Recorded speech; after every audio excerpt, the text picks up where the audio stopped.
सुप्रभात बच्चों। वर्ग अष्टम के बच्चे ध्यान देंगे। एक था रामू, अध्याय 2 पढ़ा रहे थे, यहाँ तक पढ़ाया जा चुका था।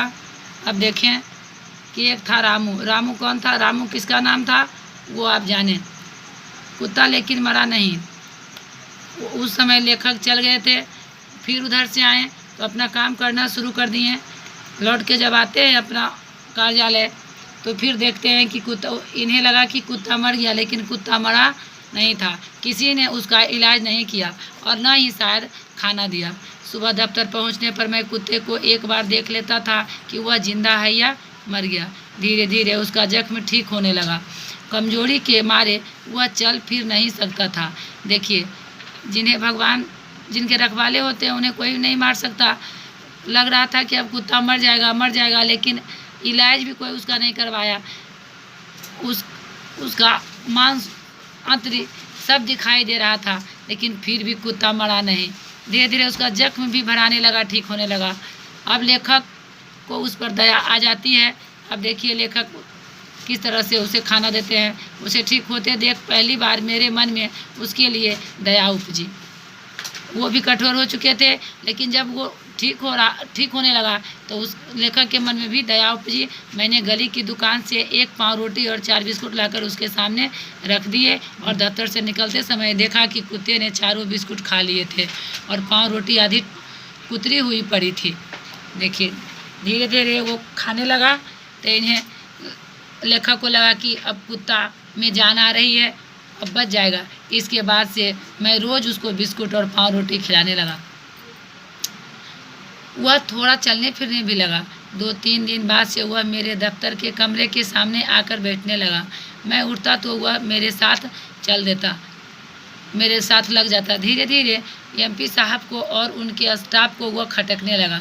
देखिए, जब लेखक को कुत्ते से दोस्ती होने लगी तो वहाँ के जो एमपी साहब थे और वहाँ के और स्टाफ थे उस कार्यालय के, उन्हें अच्छा नहीं लगने लगा, खटकने लगा।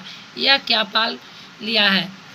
उन पर प्रश्न उठने लगा, यह क्या पाल रखा है? मैंने एक दिन कहा कि अब कुत्ते ने वहाँ कदम रखा तो उनकी खैर नहीं, लेकिन मैंने सब लोगों को किसी तरह राजी कर लिया कि जब तक मैं दफ्तर में रहूँगा तब तक वह मेरे साथ रह सकता है। कुत्ता के लिए लेखक को सब वहाँ के सारे स्टाफ को राजी करना पड़ा, तो सभी उनके बात मान लिए।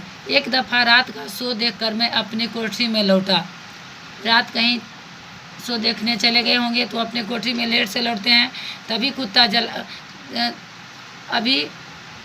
अभी बत्ती जलाकर खाट पर बैठा ही था कि दरवाज़ा खटखटाने की आवाज़ आई। मैंने कोठरी खोली तो देखा कि वह कुत्ता दरवाजे पर खड़ा था। मेरा मन एकदम से भर आया। अनजाने शहर में कोई रात 1 बजे मेरे पास आया हो तो उसको दुकारा नहीं जा सकता। अनजाने रात में अगर कोई आ गया तो उसको दुकारा नहीं जा सकता, उसे लौटाया नहीं जा सकता, दुलारा ही जा सकता है।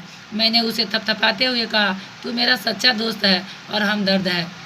देखिए, वो उस कुत्ते से उन्हें गहरी दोस्ती हो चुकी थी, हमदर्दी हो चुका था और वो कुत्ते को देखकर बहुत खुश हो जाते हैं। कौन? लेखक। यहाँ दोस्त का नाम होना चाहिए, सो मैंने उसे रामू कहना शुरू कर दिया। देखिए, और क्या कहे कि दोस्त का नाम कुछ नाम होना चाहिए, तो लेखक ने उस कुत्ते का नाम क्या रखा? रामू रखा। रात को जैसे ही मेरी कोठरी की बत्ती जलती 1 मिनट में रामू हाजिर हो जाता। जैसे ही रात को बत्ती जलती रामू हाजिर हो जाता। मैं दरवाज़ा खुला रखने लगा। पहले दिन जब उसने दरवाजे पर अपने पंजों से वार किया था तो मुझे लगा था कि सचमुच ही कोई आदमी दरवाज़ा खटखटा रहा था।